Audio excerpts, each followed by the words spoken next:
So for session 4, we're going to focus on some special considerations for smoke control systems.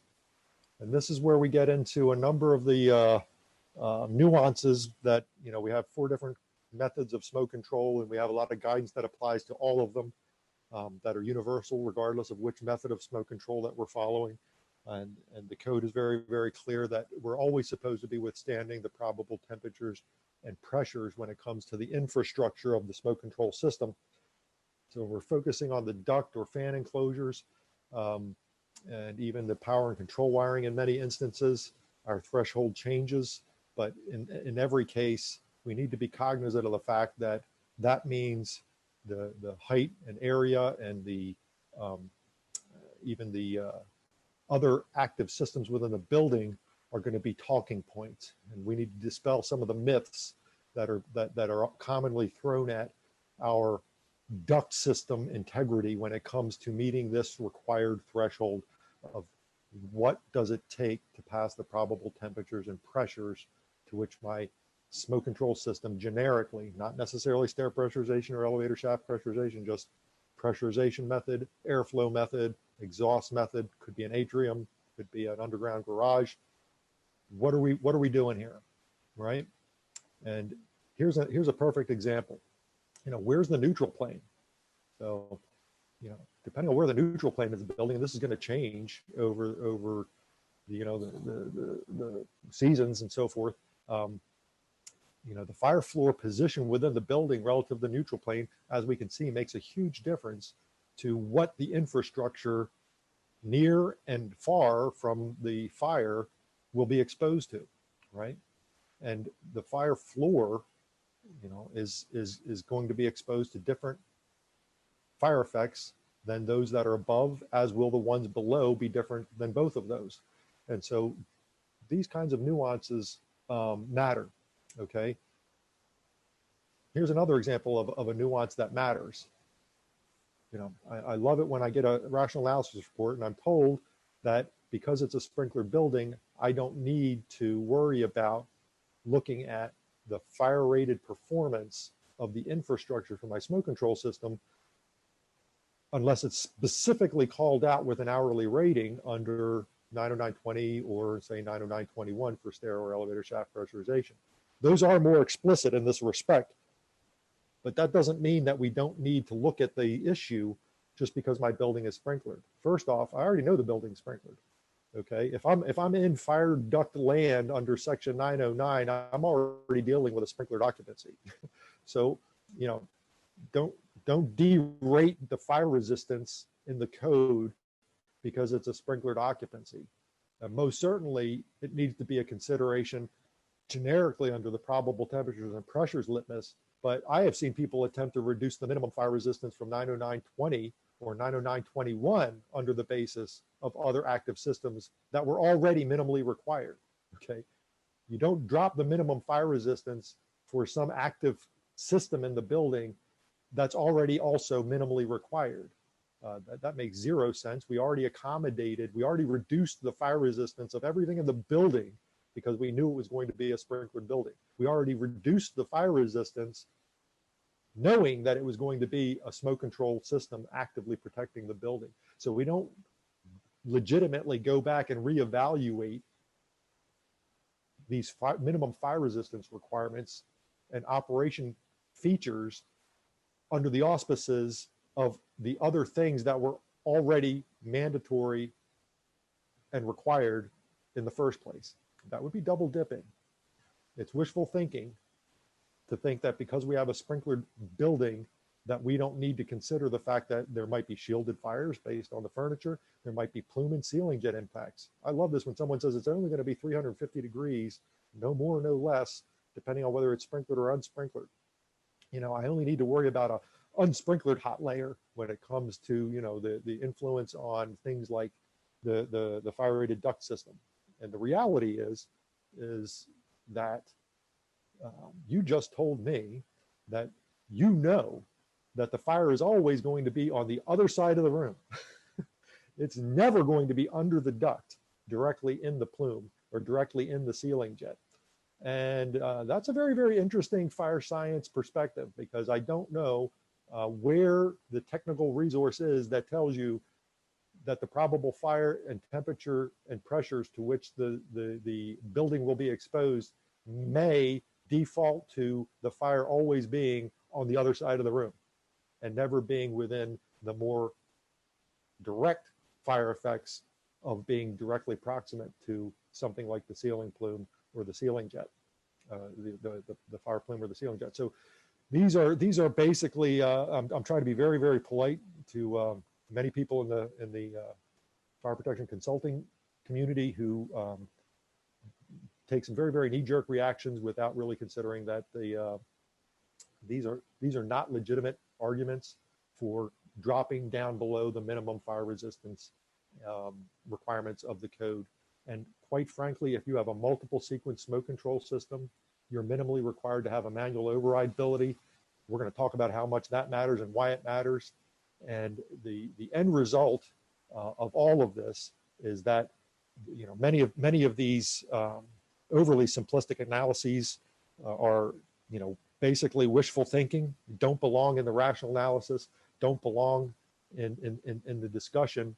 And most certainly, if you read the purview of the special inspector under section 909 of the code, it is very, very clear that this is an activity that must demand through those reports and inspections that the minimum requirements of the code have been met and any good engineering practice on top of that deemed minimally necessary. That's an and gate. That's not an or gate. That does not mean you get to say, my engineering practice says we don't need this fire resistance. It does not say that, okay? It's not minimum requirements or engineering practice. It's the minimum requirements and the additional threshold. This is one of the few areas of the code where they're basically telling you minimum might not be enough and you may need to go higher to meet good engineering practice. This is not a negative process. This does not go down from the minimum ever. It is not the smoke control rational analysis report purview to reduce. It is not a substitute for an alternate method submission. You want to go lower, you need to do an alternate method proposal, submit it to the building official as an alternate method. The smoke control rational analysis report is not a backdoor for reducing fire resistance. And it most certainly does not reduce equivalent fire resistance and be contextualized as equivalent. We already went through all of that, right? The idea that the stairwell elevator shaft would somehow be well served by duct that is not symmetry tested duct B is founded upon an unfortunate paragraph 3.7 in AC 179 that was added by an applicant who never actually completed their product evaluation. And yet you will see that version of AC 179 handed out by many manufacturers who have never tested to that version of the document. And they will point to that paragraph, hoping you don't look at paragraph 3.5 and 3.6 on the way there. Why am I saying all that? If we're in any part of the code and we have a requirement, say 717.1.1, it says I can put a damper in and a regular smack duct between two shafts. Does it apply in all cases? We already talked about the answer being no, right? If there's another part of the code that says I need, say, continuous upward airflow for that air system, would I be able to allow to put in inline fire dampers that would interrupt that continuous upward airflow during that fire? And the answer is no. The more stringent criteria kicks in, right? If I have two different criteria, the more stringent always prevails. So in this case, if paragraph 3.5 or 3.6 by damper omission or shaft activity requires duct B, then I can't put in a damper that's mandatorily prohibited, and I can't put in a duct system that's equivalent of a furred wall. Okay, let me be clear. If you want to contextualize what duct A actually does, it's like building a furred wall. Okay, it only has protection from one side, not from the other side. And the idea that the stair shaft doesn't need that kind of protection, or the elevator shaft doesn't need that kind of protection, is not supported by the code in any way, shape, or form. The shaft construction required for stairwell compartmentation and elevator shaft compartmentation is a full shaft assembly. It's a symmetry tested wall tested on both sides. The lower of the two is going to be the hourly rating of that assembly, and there's just no justification for extending that shaft to an exterior wall louver and dropping half of the required fire resistance.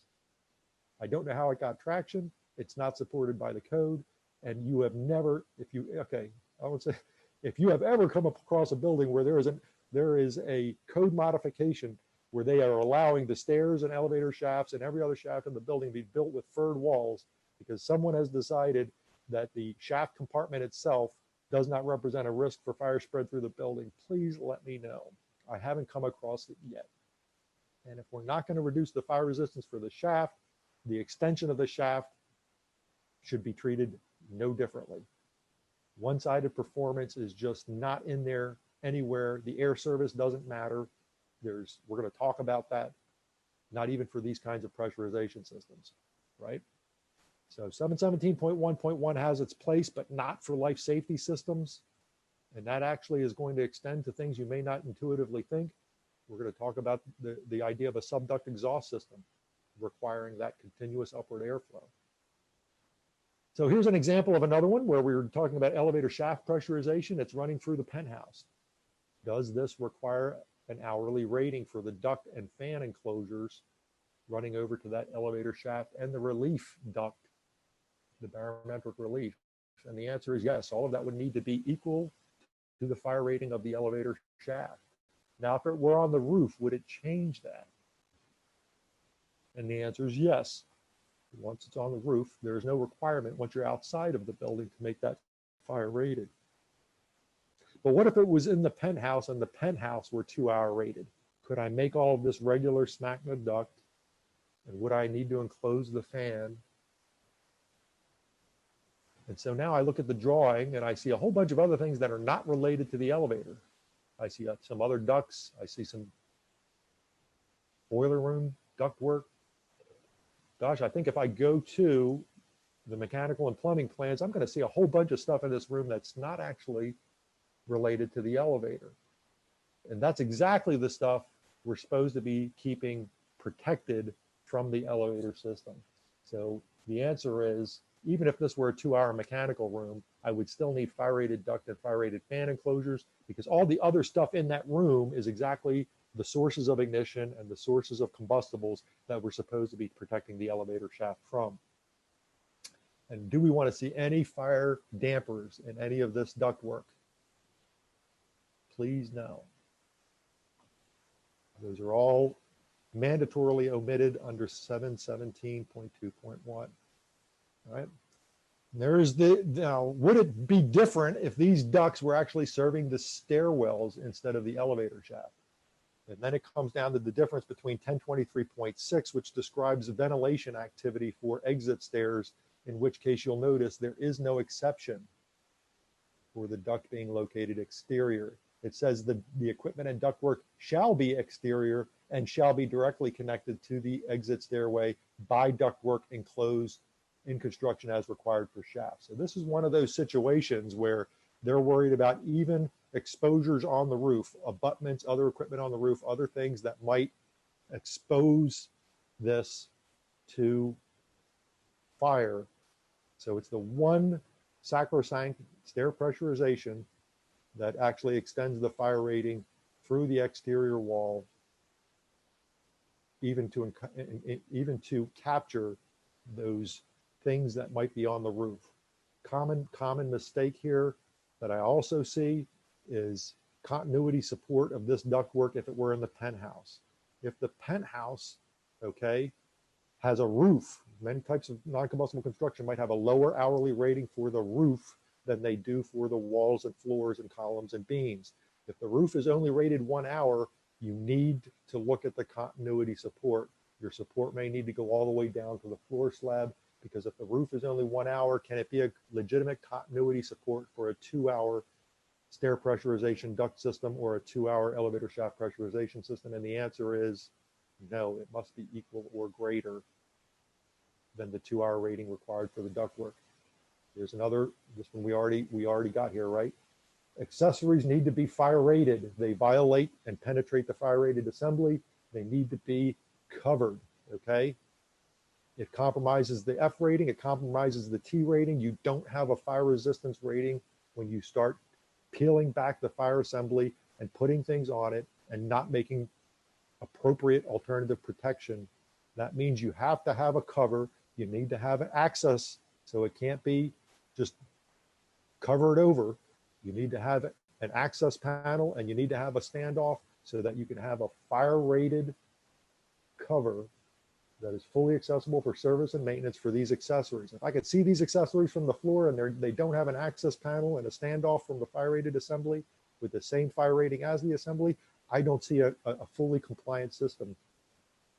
I see a violated system. Why did I talk about 909.16?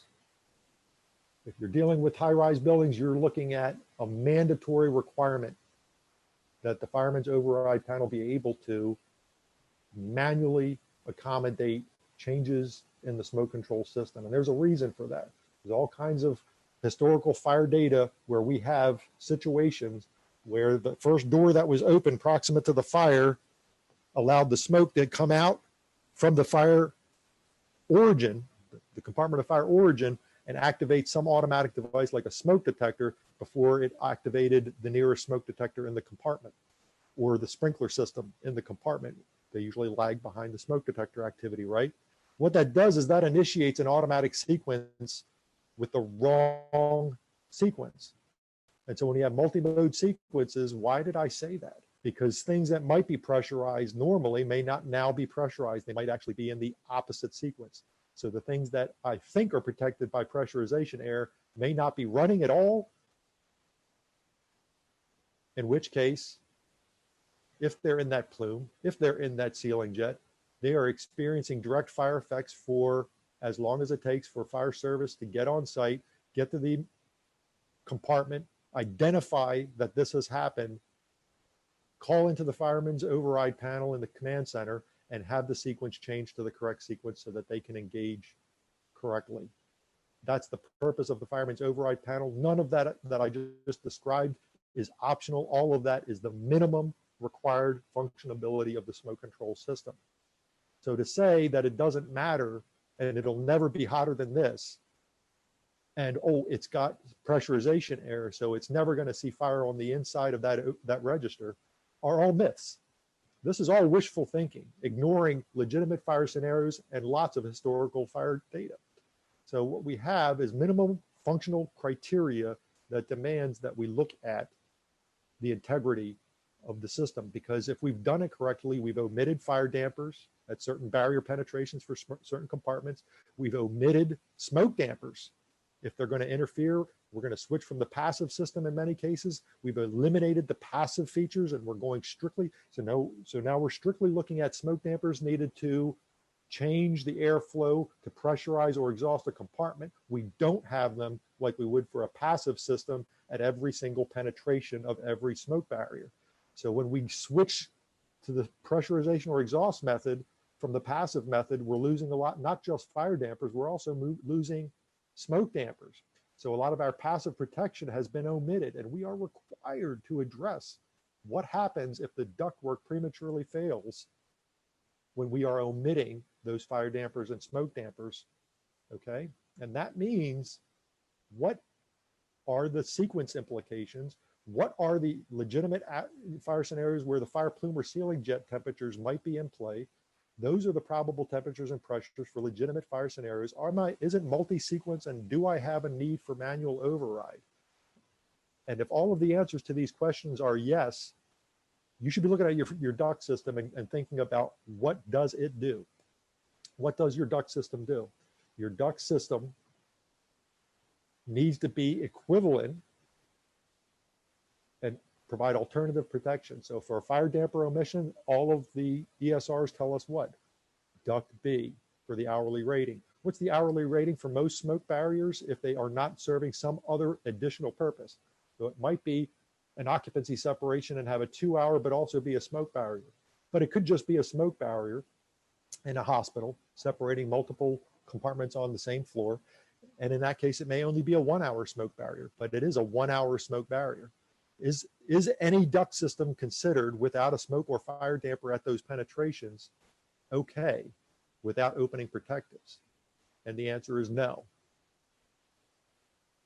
So now we should be looking at that 1 hour duct B smoke control ductwork system to minimally meet the answer yes, yes, and yes to these questions.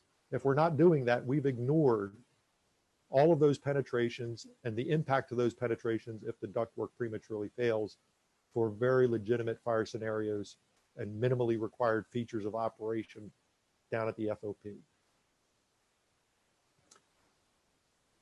What happens if NFPA 98 prevails? How does this change the situation? Well, the answer is that they have exactly the same criteria. If NFPA 90A is in play, it tells you if it's a shaft, it has to have fire resistance on the inside and the outside. Look at paragraph 5.3.4.3. So any shaft that is also the duct, and fire rated duct systems are certainly the shaft and the duct being one, we're getting the same answer from NFPA. They're telling us that must be able to accommodate fire exposure inside or outside. And so if it's 4 or more stories, that's going to be a 2-hour fire rating, fire inside, fire outside. There's no such thing as a shaft or a shaft extension that doesn't have the ability to control 2 hours for both fire exposures. That's duct B. Okay. I have one more common mistake that I see that is frequent, a mistake that's frequently made related to the commingling for conventional ductwork. And when it comes to fire rated ductwork, this might be a shaft system that is the duct as shaft, where there's multiple layers to the assembly. Okay, I know of at least one where it's an endothermic coated duct with a drywall layer or envelope that needs to go around that to complete the system for its temperature control through the floor. And that would allow a void space. What happens in that void space? It's like any other fire rated barrier. How we treat the void space matters, right? Here's another example, shaft and shaft. I may have a conventional shaft with multiple air risers and other utilities. One of those air risers may need to be given special fire rated treatment compared to the others. It's a hazardous exhaust duct, for example. It's a grease exhaust duct or something like that. So this one would need special treatment from the others, okay? It's practically impossible in that environment to build a built subshaft wall, because shaft assemblies are built in one direction towards you because something's on the other side. If you've ever tried to build that assembly with something on both sides, it's basically impossible. It's a coordination nightmare to even try. You rarely get continuity support because it would require the typical shaft wall to be sitting on the slab, which means you need to have slab insets with multiple blockouts and or cut openings for that versus the others. And then is it cantilevered if there's something where it's not going all the way across? There's just, these complications basically lead to the same end conclusion, which is practically impossible to use conventional construction to separate risers from other utilities within the common shaft envelope or from each other within a common shaft envelope in most cases, because of the accessibility to the construction team to build that shaft wall and give it the proper continuity support. So the end result is that these things are often substituted for fire rated duct. And that's why I use the term shaft and shaft. That's when a fire rated duct is used to provide that separation from the other environmental air risers. They all get their temperature control and fire resistance to the floor compartment by a conventional shaft. It's all good, efficient, elegant way of meeting the code criteria to provide fire rating for that one riser versus the others. The problem comes in, whether it's fire rated duct or not, by whether the other utilities that are sharing that common shaft envelope are made of non-combustible or combustible piping materials, or whether they're conveying non-hazardous versus hazardous or non-toxic versus toxic materials, okay? Commingling environmental air risers with any other utilities means full stop. What else is in there? Is it combustible? Does it carry something hazardous? Does it carry something toxic? Okay, because if the answer to any of those questions is yes, it's not a fire rated duct issue. You're not allowed to commingle anything that's combustible, hazardous, carrying hazardous or carrying toxic materials inside a common shaft with environmental air risers. Okay, so a lot of times this will come up as a red flag for fire rated duct systems when it's shaft and shaft, but the reality is that all of the risers in there have this. This is not a fire rated duct. This is any environmental air riser. Okay.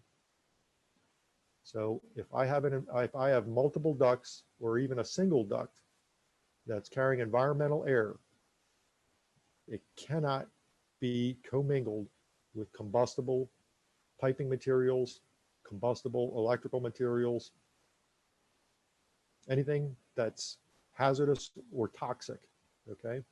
So invariably, when you are looking at a common shaft enclosure, it's probably best for the design team to recognize that for maximum VE cost efficiency on piping materials, it's going to be a separate shaft from all of the environmental air risers, including fire rated duct systems, versus the complication of dealing with those combustible piping materials and or hazardous and toxic contents mixed into the common shaft. The upside of using fire rated duct for the environmental air risers in these common shaft enclosure situations is that very often the fire rated duct systems do have special testing that demonstrates clearance to those kinds of combustibles, which may work within the floor plate for a common shaft. And so you have a little bit more flexibility, a little bit more design freedom there. But again, you have to look at the configuration and make sure that you're actually staying within the clearance requirements for the fire rated duct system if you're trying to address conformance with this paragraph, where we need to be observant of combustible materials commingled, combustible utilities commingled within a common shaft enclosure for environmental air of any kind. I like to talk about some one of my other favorite pet peeves, and this is toilet exhaust systems. Fire rated duct systems do not change what it takes to do, residential dryer or residential kitchen exhaust or toilet exhaust. These are all allowed to be subduct exhaust systems as long as we follow all 4 litmus points for a subduct exhaust system. This is going to require that the fan be at the top. This is going to require that it be on standby power for emitting fire and smoke dampers. This is going to require the 22-inch, 26-gauge subduct. Okay, nothing changes if you use fire rated duct. You get a lot of calls where people say, well, can I just use fire rated duct and put the fan at the bottom? The physics of how a subduct exhaust system works don't change whether you're using a fire rated duct or a conventional shaft. You need that continuous upward airflow, period. And that means you need to observe no inline fire dampers in any of the horizontal offsets. Can I have horizontal offsets? Sure. You can't have any inlets in the horizontal offsets that don't have an opening protective. And there's nothing that's, zero sum here, right? So I can have, subducts on floors where the shaft is vertical. If I have a shaft offset that's horizontal, can I still have inlets? And the answer is yes, but they will need to be dampered. If it's something like dryer exhaust and you've got a lint concern, then the answer is no.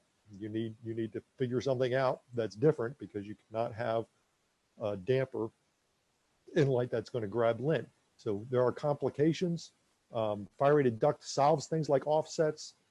If you're allowed to have a hybrid system, then you can certainly have, horizontal taps with a opening protective, and you can have the vertical portions with compliant vertical subducts, as long as you observe that continuous upward airflow to the fan at the top on standby power. Inline fire dampers anywhere are going to violate that continuous airflow. That offset is going to be closed, and every subduct opening below that transition floor with a closed inline damper is going to violate the continuous upward airflow. The smoke is going to spread through every story with every subduct opening at that point of interruption. So we cannot interrupt that continuous upward airflow.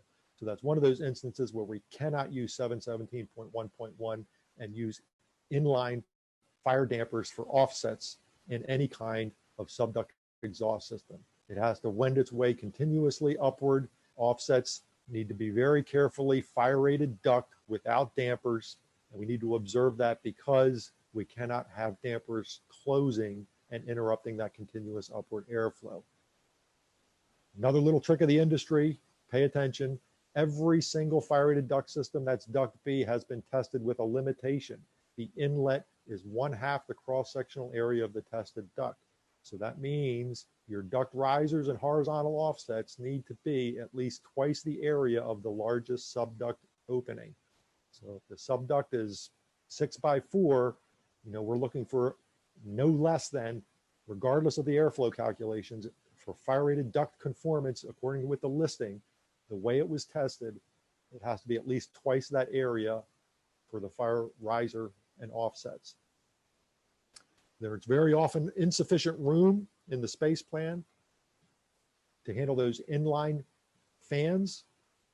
Typical, if I have to bring the ductwork into the building to get the air to the stair or elevator shaft, I probably am bringing the fan in too. If the fan's in the building, it needs that same 2-hour protection, and we cannot give this short shrift, okay? You can't just put a box around the fan. You got to treat it the same way as if it were in a room. You wouldn't build a mechanical room around a fan system and not ventilate it. You wouldn't let all the stuff in that's in there that makes the fan go, and only that stuff still needs all of the environmental treatment that it takes to stay within the operating parameters of that equipment. And so we can't have sealed up boxes around fans that don't give the motor and the electronics, and hopefully the BMS and the fire alarm modules are in there equally protected, just like they would have been in a dedicated room for that fan system. So it needs to have all of those qualities. Those things are fully achievable. The systems are out there. They're symmetry tested, duct B. They allow access to the fan and the controls per the NEC and the mechanical code, but they must provide cooling of the fan. They must provide protection of those vulnerable things like the mounts and the flex connection between the discharge and intake of the fan. They must address all of the things, the power and control wiring. That means there needs to be a 2-hour way for the fan power and the fan controls to get in and out of the enclosure. And you need to provide a fire rated pathway for those power and controls that are supposed to be equally protected for the same hourly rating.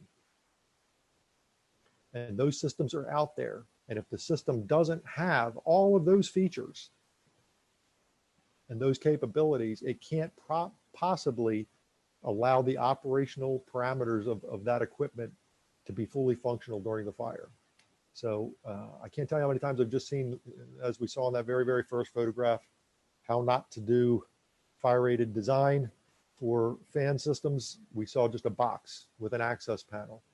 In no way, shape, or form is that going to control the temperature in that small built-up compartment. So it's clear very, very quickly, if that were in the fire environment, the inside of that temperature, we know from our earlier discussion, is allowed to get up to 400 degrees over the course of that test.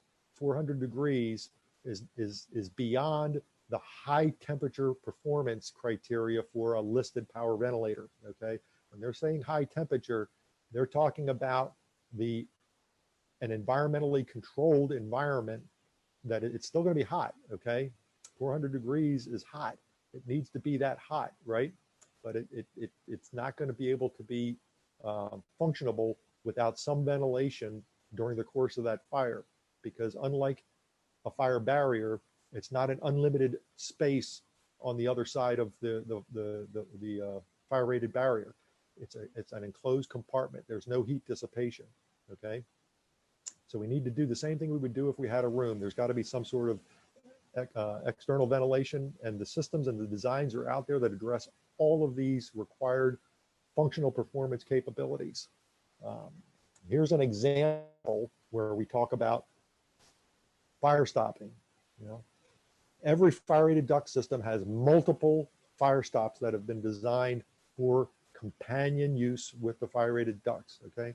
It's not just spray some red stuff around the gap, or just fill the gap with some mineral wool. And what do we got?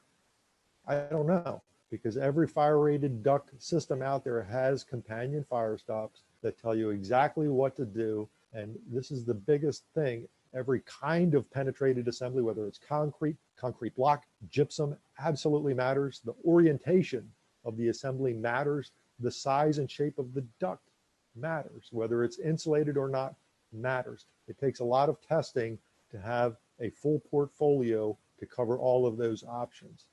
And if you look at the annular space on those kinds of designs, you can see that the fire stop needs to be the hole that is cut through the barrier or the floor needs to be very, very carefully controlled, because the fire stops get progressively more difficult and harder to get right as the annular space gets larger. So it's very, very important to control the gap if you're going to have a successful fire stop. And the fire stops, like I said, there's many of them that work for SMACNA or fire rated duct systems with or without insulation, but there's very, very, very few systems that don't have very, very different operational parameters or installation parameters when it comes to the size of the opening, and the annular gap and the shape of the penetrant. Unfortunately, this is one of those things where I'm very, very happy to see the trend towards independent third-party fire stopping inspections, because this is where fire rated duct systems go into some of the most sacrosanct floor and fire barrier penetrations in the building. And when we give them short shrift, we wind up with a duct system that may stay in place, but we allow the fire to go right around the gap and compromise the compartment anyway. Can't tell you how important it is and how much time I spend answering questions about fire stopping, because it is a very, very important fire rated duct coordination activity. And with that, we have our very, very last question and answer session before we close off our 4-hour training on fire rated ducts and enclosures. 4 more quick questions. Can externally applied fire resistance products be used so as long as they're applied to a SMACNA compliant ductwork system? Yes or no? Ventilation ducts may be connected to fans at the bottom of exhaust risers with subducts if you use fire rated duct. Yes or no? Product listings and approvals can be confirmed in what way? Can a design be accepted if it's Underwriters Laboratory, Factory Mutual, Intertech Laboratories, or Underwriters Laboratories, UL, or any IAS certified test lab with an active approval to conduct that test standard? And then lastly, is it better to provide fire dampers and ductwork penetrating fire rated assemblies if you're not sure? True or false? And since you won't be coming back after this break, I'm going to give you those answers now. And we know that externally applied insulation products, there's no such magic bullet that can make a SMACNA minimum 2-inch pressure class duct fire rated. I wish there were. Life would be much easier, but in all cases, it's going to be some kind of SMACNA on steroids. Remember, if you're using that measuring stick, it's probably close to 4 or 6-inch pressure class type construction to get the fire duct land on anybody's listed designs. So if you put up SMACNA duct and you didn't pay attention to the listing card, you're probably starting over. And once again, the answer here is false. Ventilation ducts may be connected to fans at the bottom of exhaust risers. Never if you are using the subduct provisions from the code. Using fire rated duct does not change the physics of how a subduct exhaust system works. The fan must be at the top and continuously running. You have to have that continuous upward airflow. And that is because while the subduct itself acts like a little chimney and gets those hot expanding gases vertically rising, the minute it joins the rest of the air coming from the other subducts coming from compartments that are injecting ambient air in. It's going to quickly cool the smoke. The smoke is, once it's cooled, is going to stratify. Without continuous upward airflow, it would begin coming out. Depending on where you are in that neutral plane, smoke might come out onto other floors other than the fire origin, and we would have failed by not having that fan providing continuous upward airflow at the top. Keep an eye out for no inline fire dampers. They will close on the transition floor. We can't use 717.1. We must provide fire rated duct without dampers. To be equivalent to a damper, we must use duct B. Question 12. Product listings and approvals are actually allowed by code to be any IAS certified test lab with an active approval to conduct that test standard. That means they have been vetted to provide the equipment and the personnel with the expertise to perform that test, and they will house those designs on their online directories.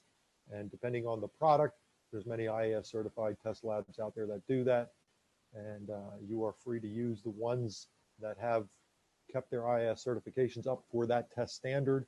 So it is important to verify that the laboratory has those certifications current for the designs. Otherwise, those designs are no longer valid. With that, we come to the last question. And the answer once again is false. Fire dampers are not a belt and suspenders type activity. If you put fire dampers in life safety ductwork where they don't belong, they will absolutely render the life safety systems inoperable. We need to be very, very careful about looking at fire damper placement when it comes to life safety systems. We're most likely looking at conforming with 717.2.1, which tells us to get rid of those fire dampers and provide alternative protection so that we don't interrupt the life safety service during the fire. And that once again means damper omission, which by AC 179 means using fire rated duct B. And with that, I hope we've learned something about fire rated duct systems. I hope that you take advantage of the training so that you recognize that all of the different fire rated duct applications that you may come across, from vertical riser replacement, shaft and shaft replacement, laboratory and hazardous exhaust applications, general smoke control applications, and commercial kitchen grease duct are all places where we see fire rated duct.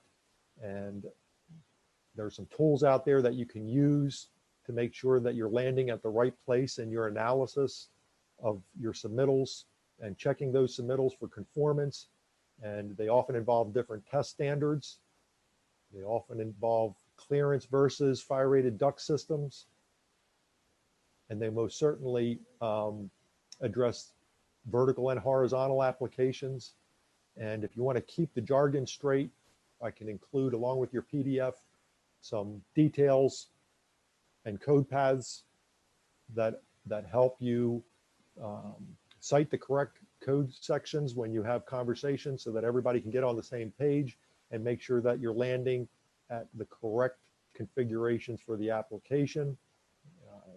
If you fear the architectural side of the design team might be missing something in terms of drywall enclosures, we have a separate code path that pick up on the allowable drywall options and identify all of the different limitations for those.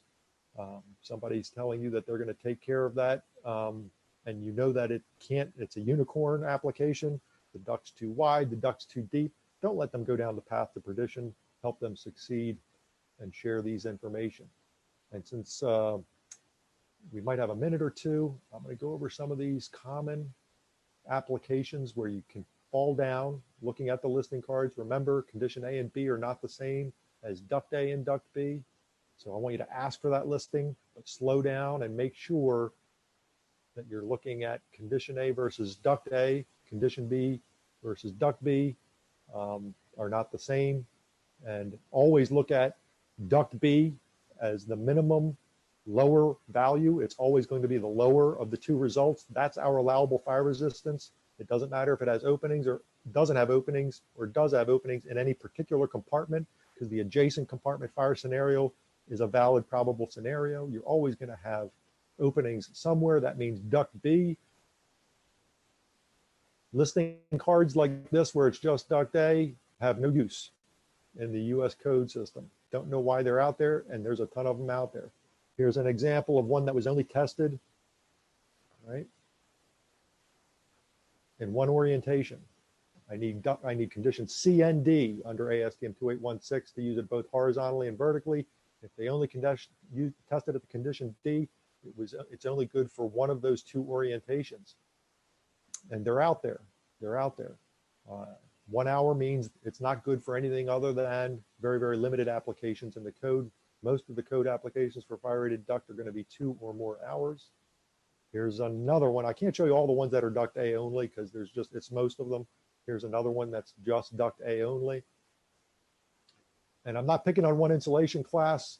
If you paid attention, we've looked at lots of different listing cards. We've looked at endothermic materials. We've looked at insulation materials. We've looked at panelized construction. We've got the same test criteria applies to all of them. It doesn't matter how they're attacking the fire science. What they do need to do is make sure that they have the proper testing regardless of the product approach. All products need to approach it the same way. All of them are going to have different requirements when it comes to the sheet metal thickness. All of them are going to have things that are the same, like transverse joint reinforcement, bolted flanges, rigid support. But we're going to find out that the sheet metal thickness and the size and perimeter limitations are going to be very, very, very different depending on the product. And when we look at this now, I hope things jump out at you like 3-hour fire wrap, because it doesn't exist. I hope things jump out at you when you see 2-hour fire wrap and it's more than 4.25 square feet. The industry has solutions. They need to get on the ball. Designs limited to 4.25 square feet are very limiting and not going to solve a lot of applications that most designers need. Sometimes it will, sometimes it won't. If it doesn't, it needs to be a different solution.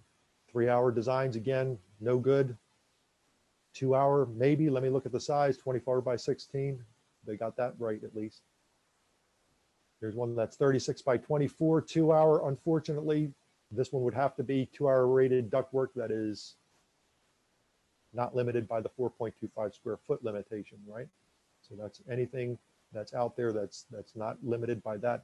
That just eliminated all the insulation class products. The largest one is 4.25 square feet currently. And then we have here's some that are fire rated duct 58 by 24. So once again, even though it's only designated for a 2-hour application, the duct sizes are beyond the limits of much of the industry. Couple of classes of products can approach and successfully give you duct B for 58 inches wide or 24.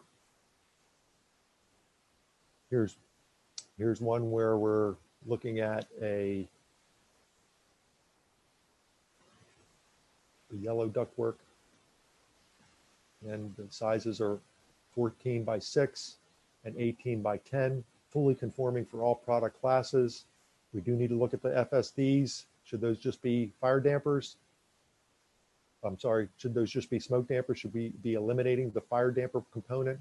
We have to look at that and make sure that we didn't provide something that's going to interrupt. Are these fire rated because they're just trying to not violate the fire pump room integrity, or are they actually life safety systems? So we have to know what they're doing and why they're doing it to know whether or not those fire dampers are okay. If they're required to be functional during the fire event, we need to omit the fire dampers and provide equivalent protection. So everything we're looking at so far needs to be duct B. Here's one again, 2 hours, but it's 42 by 18. So that's going to eliminate a lot of duct B products that are constrained. I hope that practice with the listing cards and the practice with the plans helps contextualize some of what we learned. I hope you enjoyed the knowledge. I hope you consider me as a resource. Please reach out and let me know if you've got your own war stories or ever need help solving unique problems. I'm here to help. It's what I do. I take the fire protection role of my professional engineering license very, very seriously, and I would like to see it right. And the more people who put eyes on it, the more successful we'll be. Tell others. I hope you can share the information, help spread the mission, because we can get it right. It's just a matter of people with the knowledge that it takes to do it.